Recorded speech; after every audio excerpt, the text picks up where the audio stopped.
I am going to address two theories that were deliberately spread by the system, of which the intention was to diffract and defray the attention from the genuine killers of OUKO. These two theories are intertwined. One of the theories was that OUKO had a woman,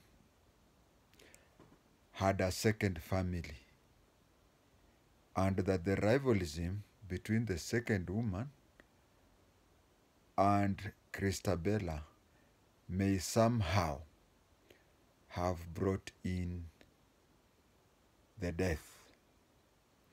The other theory that they came up with, and which did not work, was that OUKO and his siblings were not on good terms, and it may lead into some planning to kill him.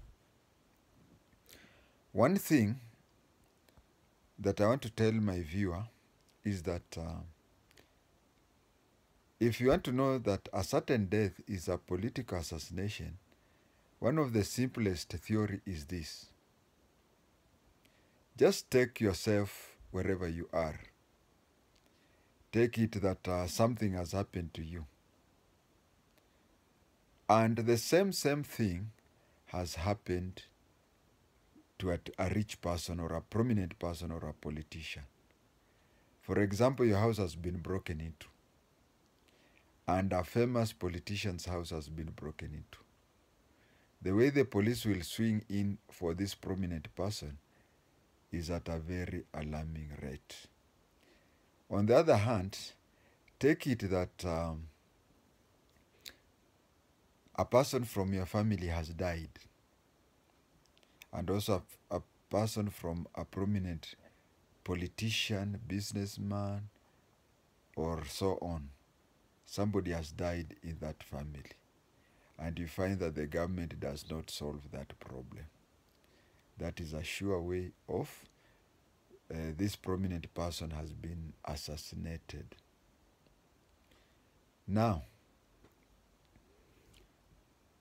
OUKO's sister said that yes, OUKO and his siblings were not on good terms. They were not even on talking terms. In fact, the time OUKO died, they were not on talking terms. But their difference was not so much as that could cause anyone to harm others. We all have families where people differ for no apparent reason. I don't want to bore you with giving an example from my family. You just find somebody, a sibling, hating another sibling for no apparent reason. But to add something, if something happened good for you, these siblings are the ones who are gatekeepers. They want to control people who are coming to congratulate you. The difference between, and this is where those who planted this story failed to understand. You see, Kenya, we have so many tribes and so many traditions. So if you have to plan something, maybe involve somebody from that tribe. But you see somebody from this end trying to plan something which involves tradition from somebody from another end is a bit of a challenge. You may not understand. So those who planned OUKO's death did not know the Luo traditions. And the Luo tradition, which is very similar to Luhya tradition, although they don't belong to one race, but their traditions are the same, are almost the same, the nearest. So whoever planned did not come from these two tribes, and he did not understand. Let me start with OUKO. OUKO was not a biological child of Seda. And by biological, I don't mean that he was born. Maybe, okay, in short, I would tell you that when Seda knew Ouko's mother was a single parent. I think that is the best explanation to do. So Ouko came with his mother. And among Luhyas and Luo, if it is a girl, kuna kuwaga tension kidogo. But if it is a boy, there is usually he leads a life that he's always being blamed at ulikuja kutunyang'anya bahati kwa hii boma. Rudi kwa baba yako. Those things happen among Luhyas and Luos. So I understand that to be. So Ouko came to that home while he was walking. And that is why Ouko never used the name Seda. You'll find Barak Baja Seda, Morris Seda, all of them are using the name Seda. And I don't know the geography of that place so well, but even when Ouko became in a position, he moved out of that home and moved elsewhere. So of all Seda's kids, it is only the sister who was on talking terms with Ouko, and actually they were friends. But believing that, you see, some of these people, and if you used to be there during Moi's time, somebody has inboxed me and made a joke, which was hilarious but sad. He told me that during Moi's time, when you dreamed that you are colluding against Moi, you'd rush in the morning to go and report yourself to the intelligence by saying, Niliota hivyo, but forgive me. That is how things were. So whoever was given instruction to look for an excuse, he acted without knowing about such things. Ouko became successful. Initially, he was a teacher, and he became successful as a politician. And comparing to any other family, the Seda family was very successful in all aspects. Call it wealth accumulation, position accumulation, and so on. But since Ouko was better than them, the eldest, Morris Baja Seda, usually blamed him as saying that ulininyang'anya bahati ya boma hii. And these things became so serious. You know, Morris Baja Seda was a district commissioner.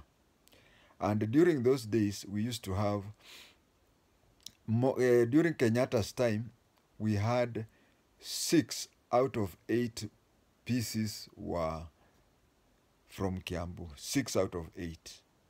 But during Moi's time, he made sure that every province produced one person as a PC. It is only one province which was lucky because Nairobi had to have a PC, but every province had one PC. So Barak Baja used to push his brother to make him a PC. And his brother, Robert Ouko, used to tell him, you know, he was a clean person.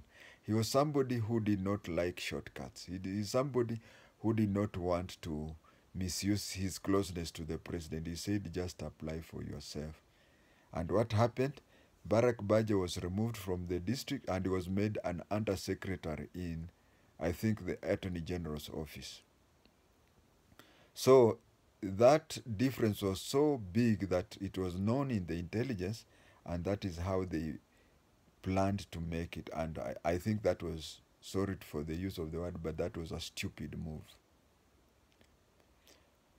And whenever Barak Baja differed with Ouko, all other siblings used to side with Barak Baja. And those differences are there. If it is not in your home, then I'm sure it is in one of the homes that you know. So that is how the first plan was hatched. The second one, which is also correlated to this, Robert Ouko had a woman, had a mistress at golf course next to Bagathi Way, near Bagathi Hospital. He had a woman there, he had accommodated her, and she had even given him a daughter. This thing was a big secret that Christabella did not know. So when these people wanted Barack Baja to be made a PC and OUKO refused, they did another stupid thing that they now gave. Those days we did not have mobile phones, but we had landlines. You know, mobile phones, you can know who is calling you because the name comes there. But landline, you just pick the phone, and they incited this woman. You know, I've never been a woman, so I don't know how they reason. But what happened was that this woman would call Christabella, and when she picks her phone, it says, "I am OUKO's wife. When are you leaving that residence so that I come and take over?" So this woman was so hyped, and you know, she believed that by doing that, Christabella would move out and she would move in. And she was being pushed by Seda sons. You know, I would tell you, some of these things, if these people were clever enough, they would not have. They would just left him in his own life. But you see, they unknowingly gave the system an excuse to say that they are the ones who plan. Either them or this other woman did that. And just like any woman, Christabella confronted her husband, Robert OUKO, and said, "Who is this?" And she even gave, there's this woman who's calling me all the time, and she's saying she's called so-and-so, and she's claiming that she's your wife or such a thing. So after much thought, after much thinking and so much, OUKO reached our stage and decided to introduce these two women to each other. And Maragoli women would not understand this, because if you are married to a Maragoli woman and you introduce another woman and say this is your co-wife, kata miti yote area hiyo, because she'll hang herself. Maragoli women would not accept. But Kabrasi, Bukusu, Tachoni, Wanyala. So I'm trying to say that when you plan something, it is also good to understand the traditions of people. So even I said that the Northern Luya, the Bukusu, the Kabras, the Manyala, they would, the Tachoni, they would accept, a Tachoni lady would accept. And similarly to a Luo woman, you just take another woman there, you tell her, this is your co-wife. But doing that to a Maragoli, my understanding is it's not advisable. So that is how the government miscalculated and came up with a theory that did not even work. Because by the time the time they had killed him, between the time they killed him and the time he was found, they said, but he has Agashungwa somewhere, why can't we? But you see, by that time, because of the intervention of his brothers and the woman where she used to call, OUKO came and faced the truth and came and told Christabella on her side and told her, I have a lady, she has my daughter. And she went there, and he went also to that lady and said, Christabella is my senior wife, and you have to respect her in that way. Then the third time, he called them together and told them, leave knowing that you are co-wives to each other.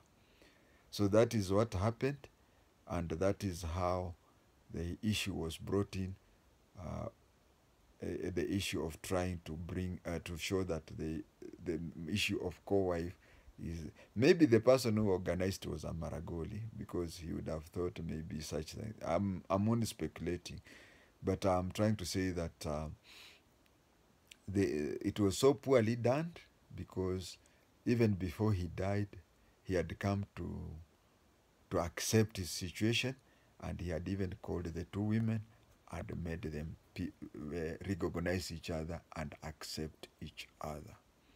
Thank you.